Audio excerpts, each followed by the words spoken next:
everyone to the Wake Up Call channel. It's important to watch what is happening in other countries, specifically countries that have given up their right to bear arms or a lot of their human rights they've given to the government. Places like China and obviously Australia. If you're not even familiar with some of the stuff going on in Australia, they're passing knife ban laws in the state because they've gotten so far ahead with getting rid of the guns. Now they're convincing the civilians that they need to get rid of knives. And of course, they're complying as they live in this dystopian hell over in Australia. And it's important to note, keeping an eye on the digital ID system, because Australia is the next one that's about to roll out their digital ID system. And this is a global system. This is what they're trying to get in every single country, including America. That's why they've got us so divided. They've got us down each other's throats, and at the same time, you're distracted by that. They're deliberately sabotaging our infrastructure. The Democrats and the Republicans are on board with the digital ID system. Don't let the Republicans fool you into thinking, well, we don't want a central bank digital currency, that we're not going to have a digital ID system. Because the plan is for all of us to have a digital ID system. They've been easing us into it with doing things on our phone. And now, like you'll see in this video clip I'll play for you, let me just give you a few of the talking points. The government is developing the new digital ID, but first must gain the public's trust. And of course, how do they gain the public's trust? Well, they gain the public's trust. This is what they do with every single one of these things they roll out. They will roll it out and nothing will happen. And that's how they convince people to see it's not slavery. See, we're not shutting off your bank account. See, we're not doing this. And then as time goes by, which I've always mentioned and said, is their friend, right? As time goes by, people become desensitized. Then they force you into it. Kind of like where we're at now with phones, right? People out there rejected the phone at first, then they started getting comfortable with the phone. Now everybody has a phone. And the people out there who don't have a phone, you might have noticed if you go certain places, you can't even get in without having some type of QR code scan on a phone. So what they do is they make you feel like a third world citizen and go over to a laptop or a computer over on the side to get into certain buildings, and you have to go in and put in your information to get in. They make it difficult for you to even get in when you should just be able to walk in and out of places freely. This is all done by design. And keep in mind all the stuff we've heard about hacking and cyber attacks. This works both ways. While they're telling you about cyber attacks and your bank account under attack, all that stuff, they're trying to push you into a digital ID at the same time. And people go, well, how are they going to push us into a digital ID if they keep telling us about all these things happening with cybersecurity? Well, they're going to tell you that this is bulletproof, that the digital ID is not hackable, that you can't, it's so encrypted that nobody would ever be able to take any of your information, and they will fall for it. The other thing, of course, is convenience. The video I'm about to play for you, New Digital ID aims to take the hassle out of renting, banking, and visiting the pub. Of course, because our enslavement comes in the word convenience. The more we give into this technology because of the convenience of it, the more they're able to take control over our lives. And it is not a conspiracy theory. This is what's happening, and people need to realize how this works. This is what they're airing over there as they continue to tell you, don't worry, the government's not going to do this or that to you. We'll watch out and make sure they don't. Little by little saying, hey, and you also don't have to join yet. Well, of course you don't have to join yet because they don't want you to feel like you're getting forced into it. They expect you to sign up willfully as time goes by because they're going to make it harder for you to survive without a digital ID. Hence, you won't be able to buy or sell without it. Take a look. Australians became familiar with scanning QR codes during the COVID pandemic, but the government says this is different. Text is something brand new and world-leading. Labor says businesses will soon be able to opt into technology called Trust Exchange, or TEX, to verify a customer's identity, allowing personal information the government already has to be shared with the tap of a phone. It's a secure means by which to exchange with a third party who you are.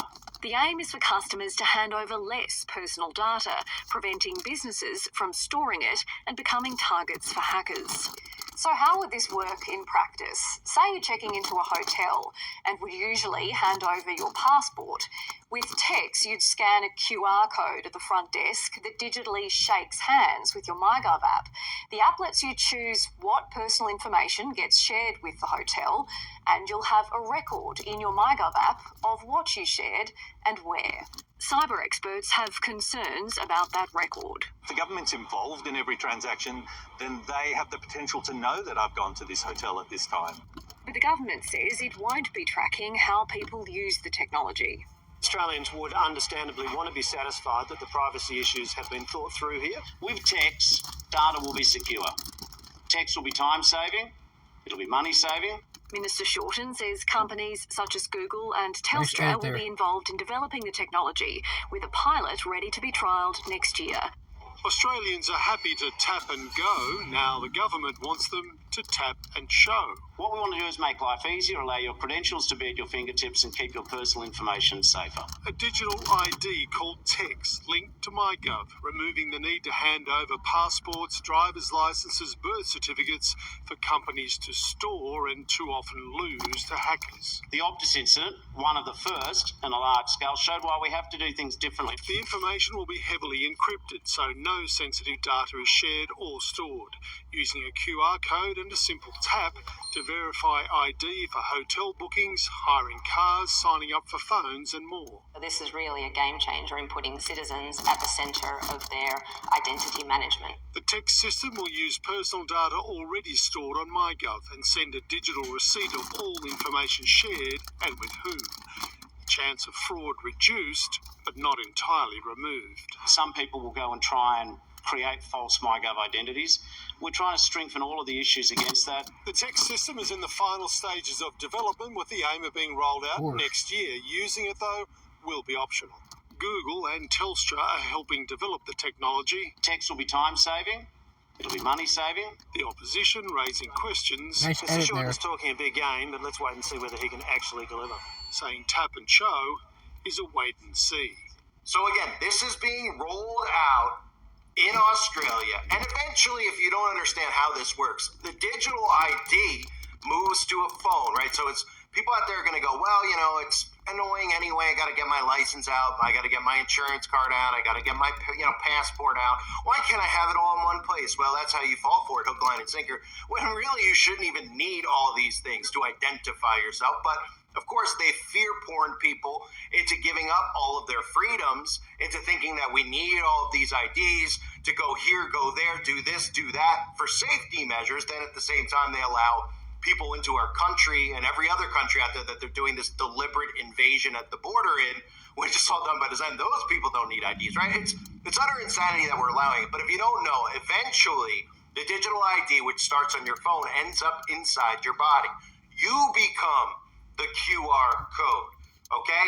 The next step that they don't tell you about is while you get comfortable with the digital ID and you go places and scan stuff on your phone, is to get the phone inside of you. I've played the clips for you over and over and over again. The main theme of The Matrix that no one ever talks about is turning you into a battery. The main theme, one of the main themes that they talk about at the World Economic Forum is getting the phone inside of your body. And of course, I've shown you this clip of the smart mark, but it's important to pay attention because it's conveniently called the smart mark. The Matrix. Control. The Matrix is a computer-generated dream world built to keep us under control in order to change a human being into this. Future, you will have such a good digital twin that you'll be able to go into the metaverse, into a virtual reality world, turn a dial, pull a switch, feel around, and actually change it in the real plant. Absolutely. And this is not far off. I mean, the physical and the digital worlds, they will grow together, and the result is exactly what you just said. I wanted to ask when you all think we're going to move from this form factor to something that's on your face, glasses, and when computing's all on the edge. All right, 50 seconds. Who wants to answer quickly? I think it will go. It will. First of all, it will definitely happen. I was talking about 6G earlier, which is around 2030. I would say that by then, definitely the smartphone as we know it today will not anymore be the usual kind of the most common interface. Wow. Many of these things will be built directly into our bodies. stunned by the sudden rollout of Rook Unlimited's most fantastic device ever, the Smart Mark. Because the Smart Mark is more than just a phone. It's part of you. Use it as cash and even shoot video. Distribution points are all over the city. The Rook Unlimited Smart Mark is worth the wait. The Smart Mark has brought order to my life. And the best part? It's absolutely free. 23% of the population has been given the Smart Mark, number 1. Time to test our system, and let's put our new recruits to work. Subtly. We should find the Flex Fighters. I ought to find the Flex Fighters. We should find the Flex Fighters. You call yourself a man of science. World order is our destiny. Submit to a Smart Mark and join the glorious victory of order over chaos. People think Smart Marks are brand new Rook tech that will improve their lives. But your chip makes it possible to control everyone in Charter City, whether they're marked or not.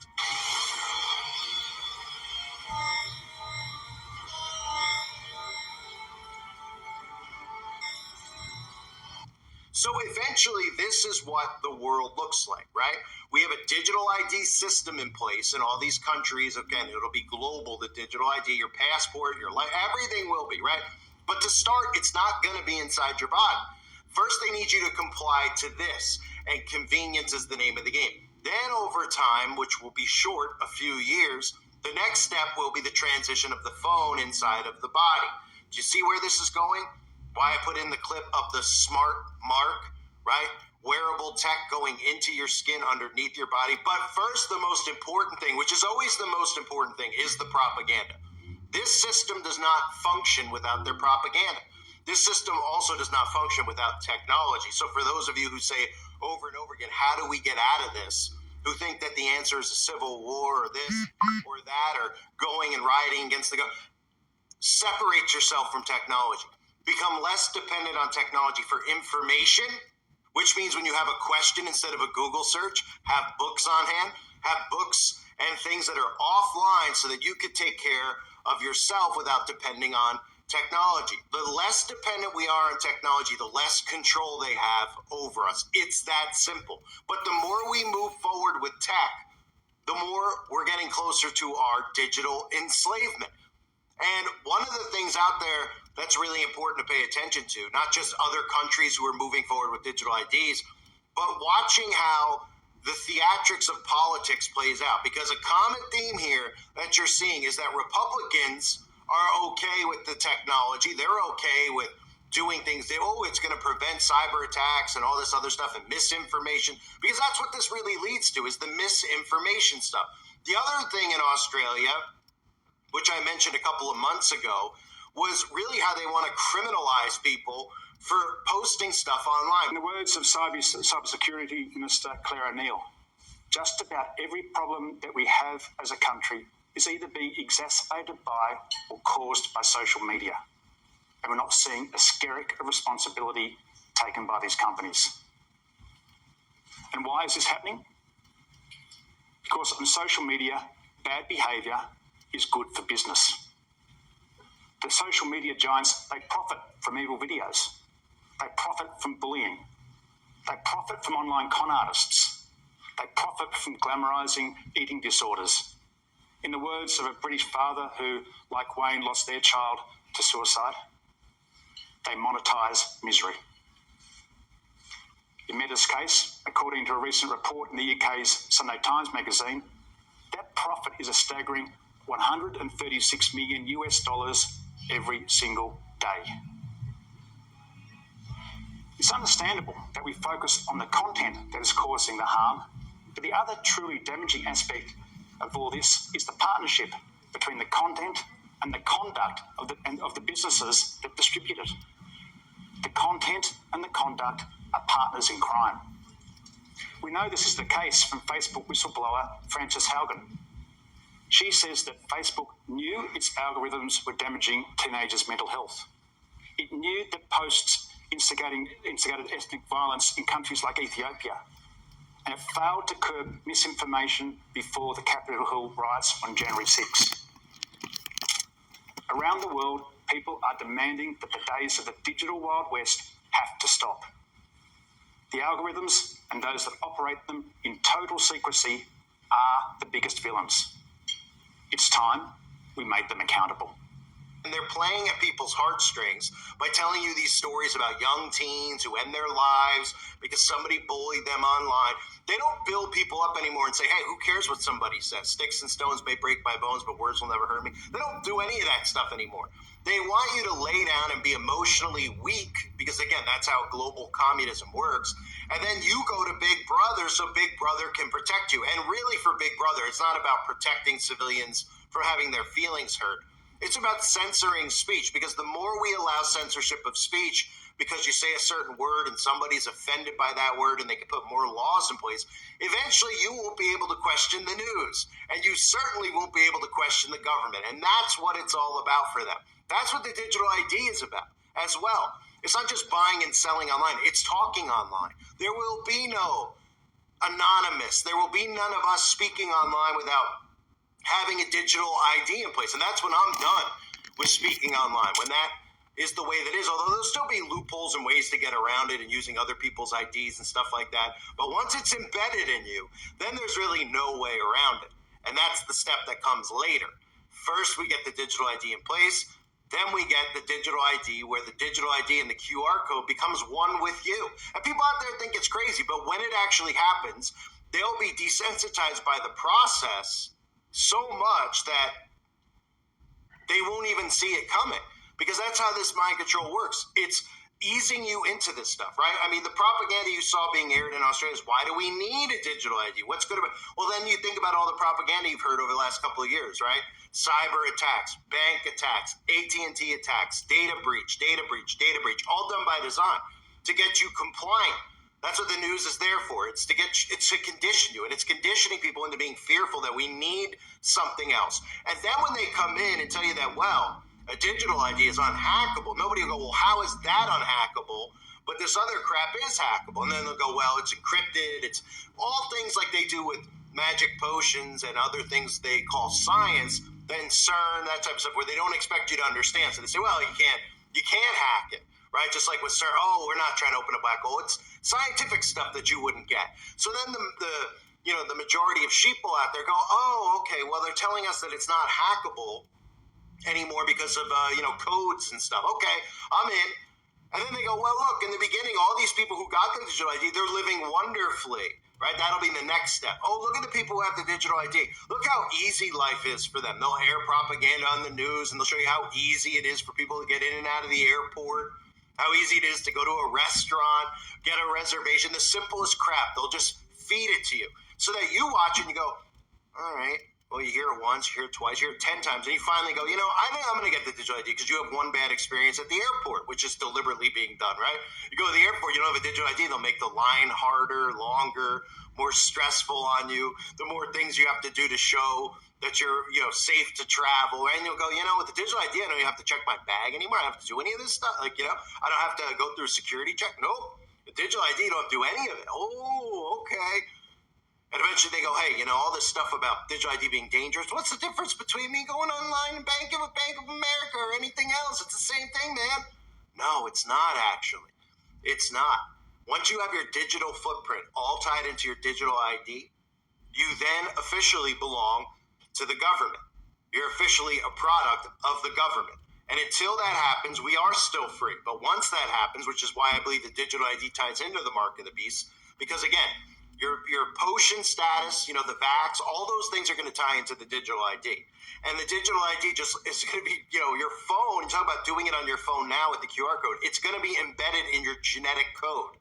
It's very simple to figure out. They've been telling us about this stuff. They've been giving us little hints at it with little test runs they've done, like the Amazon Go store, where you walk in the store and you walk out of the store. You don't have to pay cash. You don't have to do anything. You go in and out, right? That's what it's going to be. It's just going to be embedded in you. Your body is going to be the thing that gets scanned through the infrared, etc. Your body, your genetic code. When they talk about gene editing, what do you think they're eventually talking about and getting you ready for? So all of this stuff will be embedded. But for now, the government is going to roll this out to gain the public's trust. That's the key thing to pay attention to with this story in Australia. Gain the public's trust. They want to gain your trust Then they want to push propaganda and tell you how great and convenient it is. Then they'll push propaganda and say, look at all these crazy conspiracy nuts that were saying, oh, the government's going to shut off their bank account, the government's going to do this or that, until everybody's fully compliant. Then they'll just start getting more and more hardcore after your freedoms. And it will be the people who once felt like they were free with their speech won't have free speech anymore, because if they question what the government, when the government suddenly decides that they're not pro, women's rights and they're not pro LGBT and all this other stuff, then it'll be too late, because you'll have a digital footprint, you'll have a digital ID, and then you won't be able to complain or criticize or have free thoughts anymore. That's what it all leads to. So Australia, once again, and all this stuff, like I said earlier, it all starts with civilians giving up their right to bear arms. That's where all this stuff starts. Those countries that give up their freedoms there are no longer a threat to the government.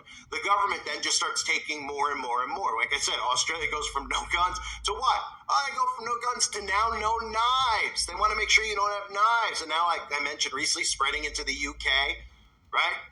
That's because the government can, once they get these things away from you, they're going to just take more and more and more. And with the digital ID, it goes beyond your comprehension of the things that they're going to limit. It's not just, people are like, well, maybe we do need that so that people don't say hate speech online, because they can't wrap their heads around what hate speech is or isn't. And just the fact that it even exists is insanity, really.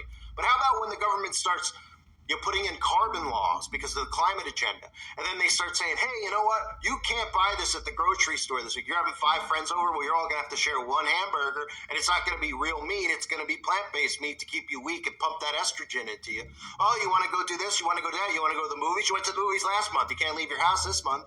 Then you'll start getting agitated by it, and it'll be too late, because you'll go, wait, I don't want to do this. Oh, tough. Because you've given all your rights up to the government. Now they're showing you their true colors, which most of us can already see. And again, I try to tell people out there who are Democrats, who hate me, hate my channel, even though I'm not a Republican or a Democrat, because it's all fake. Just imagine if Donald Trump had this power. Then they go, oh, right, that would be kind of frightening, right? But, telling the people who are stuck in the hive mind of the left-right, just imagine, somebody you think would do something vicious to you having this type of power, right? Then they go, oh, okay, maybe that is bad, right? We wouldn't want Trump to have that, because then he'll censor what I say online.